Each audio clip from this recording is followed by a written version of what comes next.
Hello ಸ್ನೇಹಿತರೆ, ನಮಸ್ತೆ ಎಲ್ರಿಗೂ. Welcome back to my channel.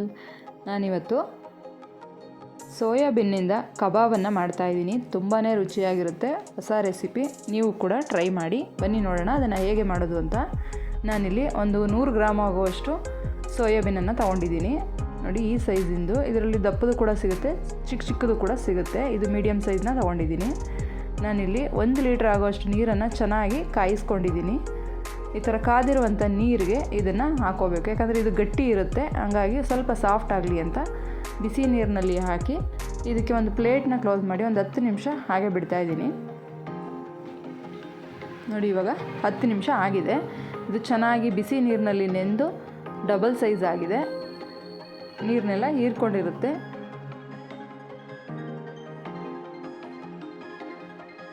ಇದೇನಾದರೂ ತುಂಬ ಬಿಸಿ ಇದೆ ಅಂದರೆ ಅದನ್ನು ಬಿಸಿ ನೀರನ್ನು ತೆಗೆದು ಸ್ವಲ್ಪ ತಣ್ಣಗಿರುವಂಥ ನೀರನ್ನು ಸೇರಿಸಿ ಈ ಥರ ಹಿಂಡ್ಕೋಬೇಕಾಗುತ್ತೆ. ನೋಡಿ, ಅದರಲ್ಲಿ ನಮ್ಮ ಕೈನಲ್ಲಿ ಎಷ್ಟು ನೀರು ತೆಗೆಯೋದಕ್ಕೆ ಸಾಧ್ಯ ಆಗುತ್ತೋ ಅಷ್ಟನ್ನು ಚೆನ್ನಾಗಿ ಹಿಂಡಿ ಅದನ್ನು ನೀರನ್ನ ತೆಕ್ಕೊಬಿಡಬೇಕು.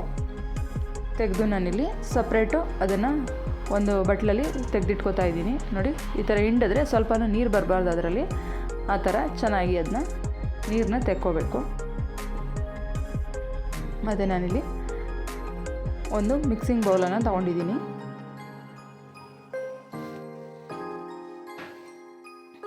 ಮಿಕ್ಸಿಂಗ್ ಬೌಲ್ಗೆ ನಾನಿಲ್ಲಿ 2 ಸ್ಪೂನ್ ಆಗುವಷ್ಟು ಕಾರ್ನ್ಫ್ಲೋರನ್ನು ಹಾಕೋತಾ ಇದ್ದೀನಿ.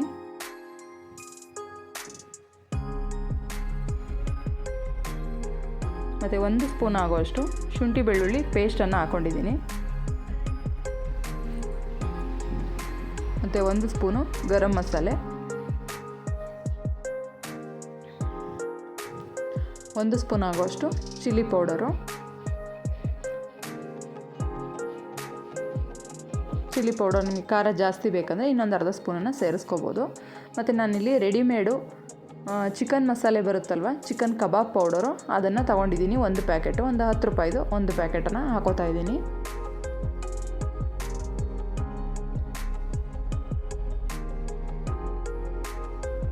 ಮತ್ತು ರುಚಿಗೆ ತಕ್ಕಷ್ಟು ಉಪ್ಪು, 1-1.5 ಸ್ಪೂನ್ ಆಗುವಷ್ಟು ಉಪ್ಪನ್ನು ಹಾಕ್ಕೊಂಡಿದ್ದೀನಿ. ಇದಿಷ್ಟನ್ನು ಹಾಕಿ ಡ್ರೈ ಆಗಿ ಕಲಿಸ್ಕೋಬೇಕು. ನಾವು ಮಾಮೂಲಿ ಕಬಾಬ್ ಎಲ್ಲ ಚಿಕನ್ ಕಬಾಬ್ ಮಾಡ್ತೀವಲ್ಲ, ಅದಕ್ಕೆಲ್ಲ ಮೊಟ್ಟೆನ ಹಾಕಿ ಕಲಿಸ್ತೀವಿ. ಇದಕ್ಕೆ ಮೊಟ್ಟೆ ಎಲ್ಲ ಏನೋ ಹಾಕೋ ಅವಶ್ಯಕತೆ ಇಲ್ಲ, ಹಾಗೆಯೇ ಮಾಡ್ಕೋಬೋದು. ಮತ್ತು ಇದಕ್ಕೆ ನೀರನ್ನು ಸಹ ಹಾಕೋ ಹಾಗಿಲ್ಲ. ಈ ಥರನೇ ಡ್ರೈ ಆಗಿ ಈ ಪುಡಿಗಳನ್ನು ಮಿಕ್ಸ್ ಮಾಡ್ಕೋಬೇಕು. ಮತ್ತು ನಾವಿಲ್ಲಿ ಸೋಯಾಬೀನ್ಸ್ ರೆಡಿ ಮಾಡ್ಕೊಂಡಿದ್ವಲ್ಲ, ಅದನ್ನು ಇದಕ್ಕೆ ಸೇರಿಸ್ಕೊತಾ ಇದ್ದೀನಿ.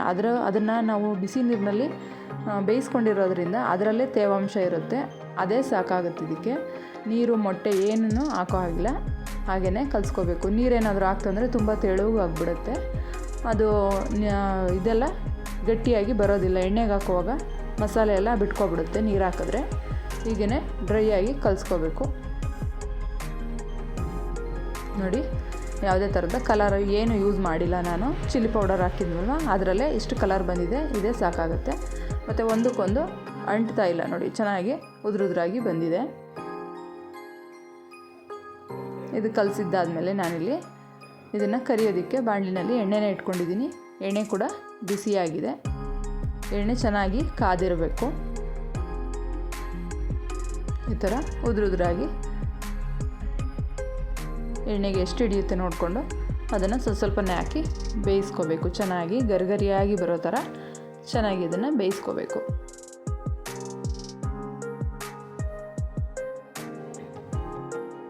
ಸಂಜೆ ಟೈಮು ಮಕ್ಕಳಿಗೆಲ್ಲ ಈ ಥರ ಡಿಫ್ರೆಂಟಾಗಿ ಮಾಡಿಕೊಟ್ರೆ ಅವ್ರಿಗೂ ಕೂಡ ಇಷ್ಟ ಆಗುತ್ತೆ.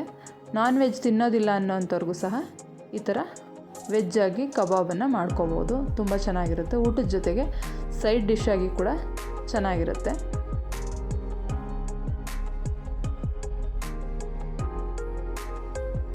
ಸೇಮ್ ನಾವು ಚಿಕನ್ ಕಬಾಬ್ ಎಲ್ಲ ಮಾಡಿದ್ರೆ ಯಾವ ಥರ ಟೇಸ್ಟ್ ಇರುತ್ತೋ ಅದೇ ಥರ ಇರುತ್ತೆ. ತುಂಬಾ ಚೆನ್ನಾಗಿರುತ್ತೆ. ನೋಡಿ, ಸೋಯಾಬೀನ್ ಕಬಾಬು ರೆಡಿಯಾಗಿದೆ. ನೀವು ಕೂಡ ಮನೆಯಲ್ಲಿ ಟ್ರೈ ಮಾಡಿ. ಟೇಸ್ಟ್ ಅಂತೂ ತುಂಬಾ ಚೆನ್ನಾಗಿರುತ್ತೆ. ಯಾರೆಲ್ಲ ನಮ್ಮ ಚಾನಲ್ನ ಇನ್ನೂ ಸಬ್ಸ್ಕ್ರೈಬ್ ಮಾಡಿಲ್ಲ, ದಯವಿಟ್ಟು ಸಬ್ಸ್ಕ್ರೈಬ್ ಮಾಡಿ. Thanks for watching.